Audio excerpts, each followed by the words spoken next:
আজকে দেখাবো 1 মিনিটের ভিতর কিভাবে স্যুপ নুডলস ডিম ছাড়া রান্না করতে হয়। প্রথমে আমি তেল দিয়ে দিয়েছি, তেলটা গরম হয়ে গেছে পর পেঁয়াজ কুচি মরিচ কুচি দিয়ে দিয়েছি। এখন আমি এটাকে একটু ভেজে নেব।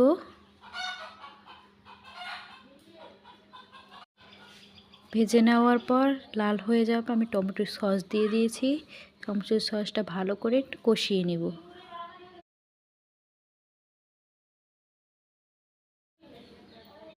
কষানো হয়ে গেছে, এবার 1 কাপ পরিমাণ পানি দিয়ে দিয়েছি।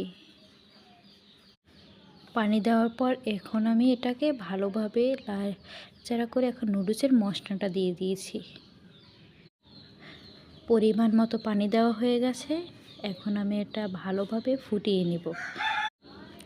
পানিটা দেখতে পাচ্ছেন ফুটে গেছে। এখন আমি এটাকে নেড়েচেড়ে যে নুডলসগুলো রেখেছি ওগুলো এর ভিতরে আস্তে আস্তে করে হাত দিয়ে দিয়ে দেব।